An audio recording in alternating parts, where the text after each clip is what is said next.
जी अस्सलाम वालेकुम students. Digestive system को हम पूरा कंप्लीट पढ़ चुके हैं। ठीक है जी, एक एक जो है वो पार्ट को, एलिमेंट्री कैनाल को हमने प्रॉपरली डिस्कस किया है और उसके फंक्शंस को हमने थॉरली पढ़ लिया है। आई होप कि आपको समझ आ चुका होगा। उससे रिलेटेड कोई भी क्वेरीज़ हैं, क्वेश्चंस है तो आप मुझे इनबॉक्स में पूछ सकते हैं व्हाट्सएप के।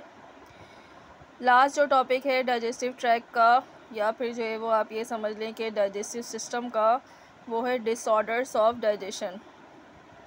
यानी कि जो हमारा निज़ाम हाज़मा होता है उसके ख़राबियाँ। डिसऑर्डर्स का मतलब होता है ख़राबियाँ, डाइजेशन यानी निज़ाम हाज़मा।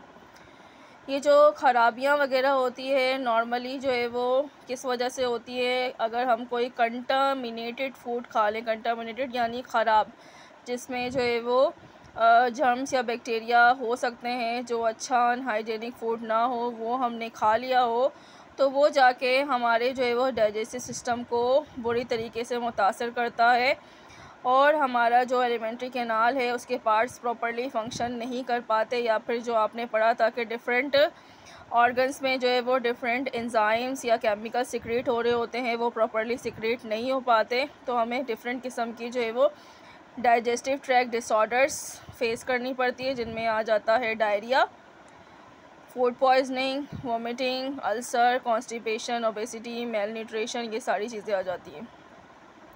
ठीक है जी।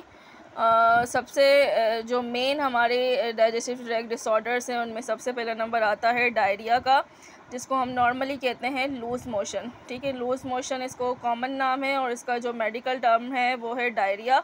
इसमें क्या होता है कि हमारा खाना बहुत ही तेज़ी से डाइजेस्ट हो जाता है और जो है वो नीचे की तरफ मूव करने शुरू हो जाता है। ठीक है, एलिमेंट्री कैनाल हमने पढ़ा था कि माउथ से एनस की तरफ जो है वो फूड ट्रैवल कर रहा होता है। वो जो फूड होता है वो बहुत ही तेज़ी से डाउनवर्ड डाइजेस्टिव की ट्रैक पे मूव करना शुरू हो जाता है। किसकी वजह से? हमारे खाने में मौजूद हो सकते हैं माइक्रो ऑर्गेनिज़म्स, या फिर जो है वो हमने ख़राब पानी पिया हुआ होता है जिसके अंदर जम्स मौजूद हो सकते हैं। वो हमारे खाने के साथ मिलकर फिर जो है वो हमारे खाने को बहुत जल्दी क्या करवा लेते हैं, उसकी मोशन करवा देते हैं पूरे डाइजेस्टिव ट्रैक के अंदर। ठीक है जी, जिसकी वजह से जो है वो क्या होता है कि हमारे बॉडी में जो मौजूद वाटर कंटेंट होता है वो कम हो जाता है, लॉस ऑफ बॉडी वाटर, जिसको हम कहते हैं क्लिनिकली डिहाइड्रेशन कहते हैं। और इसके अलावा जो हमारी बॉडी में नमकियात होती है, सॉल्ट्स वगैरह, उसकी कमी हो जाती है। ठीक है जी, तो इन दो इम्पॉर्टेंट चीज़ों की कमी की वजह से हमारी बॉडी के दूसरे सारे फंक्शन भी जो है वो डिस्टर्ब हो जाते हैं। हमारी बॉडी जो है वो प्रॉपर फंक्शन नहीं कर पाती और हम जो है वो सिक या फिर वीक महसूस करते हैं।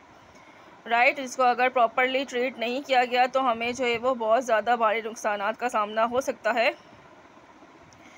दूसरी बीमारी है या डिसऑर्डर है कॉन्स्टिपेशन, जो कि डायरिया का अपोजिट होता है। इसमें क्या होता है कि क्योंकि जैसे मैंने कहा कि ये रिवर्स प्रोसेस है, ये डायरिया का अपोजिट होता है। इसमें फूड जो है वो बहुत ही स्लोली डाइजेस्ट होता है, इतना स्लो कि वो पास आउट ही नहीं होता। ठीक है जी, एलिमेंट्री कैनाल के अंदर ही रह जाता है। इसमें क्या होता है, जो अनडाइजेस्टेड फूड होता है वो रेक्टम, यानी कि आपने पढ़ा था लार्ज इंटेस्टाइन का जो लास्ट पार्ट होता है, उसके अंदर इतनी देर तक जो है वो मौजूद होता है कि उसमें मौजूद जो वाटर और फिर जो है वो नमकियात वगैरह है वो तो लार्ज इंटेस्टाइन से जो है वो एब्जॉर्ब हो जाता है बॉडी के अंदर, और जो वेस्ट फूड पार्टिकल होता है वो इतना ज़्यादा सख्त हो जाता है कि फिर वो पास आउट नहीं हो पाता और काफ़ी तकलीफ़ दह सिचुएशन बन जाती है, जिसको हम कहते हैं कब्ज़ या फिर कॉन्स्टिपेशन। ये दोनों जो है वो डाइजेस्टिव ट्रैक्ट डिसऑर्डर्स हैं जो कि इम्पॉर्टेंट है, आपको पता होना चाहिए।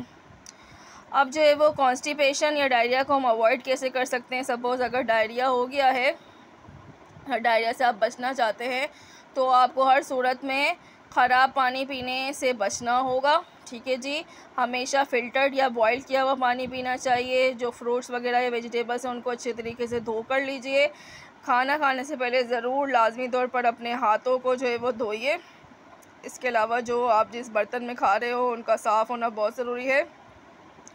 और ऐसा फूड बिल्कुल भी मत खाइए जो बहुत अरसे से जो है वो स्टोर करके आपने रखा हुआ हो कहीं पर, या फिर गलत तरीके से स्टोर करके रखा हुआ। राइट, कॉन्स्टिपेशन के बारे में क्या लिखा हुआ है कि कॉन्स्टिपेशन से अगर आप बचना चाहते हैं तो आपका जो है वो वाटर इनटेक बहुत अच्छा होना चाहिए, यानी कि ज़्यादा से ज़्यादा पानी पीना चाहिए। इसके अलावा जो है वो आपका जो फूड होना चाहिए उसके अंदर फ़ाइबर्स रेशा ज़्यादा होना चाहिए। इसके अलावा जो आपका प्रोसेस ऑफ डाइजेशन है, यानी कि फ़ूड का जो लास्ट प्रोसेस हमने डाइजेशन का पढ़ा था डाइजेशन, वो प्रॉपर तरीके से डेली बेसिस पे होना चाहिए। ठीक है जी, तो इन तरीक़ों से हम जो है वो इन 2 ख़तरनाक किस्म के डाइजेस्टिव ट्रैक्ट डिसऑर्डर से बच सकते हैं। ठीक है गर्ल्स।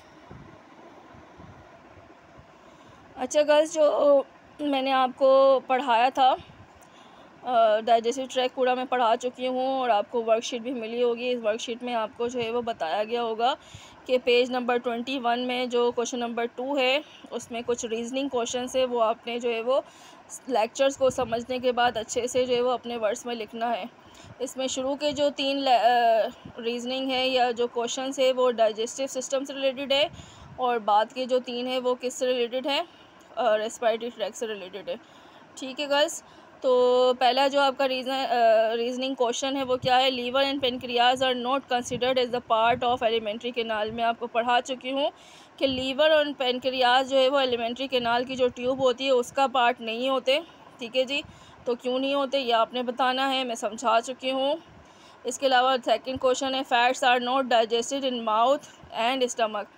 मैंने आपको बताया था कि माउथ में कार्बोहाइड्रेट की डाइजेशन होती है, स्टमक में प्रोटीन की डाइजेशन होती है। फ़ैट की डाइजेशन कहाँ पर स्टार्ट होती है, स्टमक के बाद जो पार्ट होता है वहाँ पर इसकी डाइजेशन स्टार्ट होती है। जब लीवर से बाइल और जो है वो पेनक्रियाज से पेनक्रियाटिक जूस आकर मिलता है तब जाके फ़ैट्स की डाइजेशन स्टार्ट होती है। वो कौन सा पार्ट होता है वो आपने डिटेल में लिखना है। ठीक है जी। तीसरा जो है वो आपसे पूछा है सवाल, absorption only occurs in small intestine. जब एक बार डाइजेशन का प्रोसेस कंप्लीट हो जाता है उसके बाद एब्जॉर्प्शन का प्रोसेस स्टार्ट होता है, वो स्मॉल इंटेस्टाइन में क्यों स्टार्ट होता है ये आपने बताना है। ठीक है जी, एक ही लाइन का आंसर है, आपने इजीली बता देना है। उसके बाद जैसे ही आपके रेस्पिरेशन के लेक्चर्स कंप्लीट हो जाएं, आपने वीडियोस देख ली हों, तो आप इन जो है वो तीनों क्वेश्चंस को अच्छी तरीके से सॉल्व कर पाएंगे। ठीक है जी, ऑल द बेस्ट।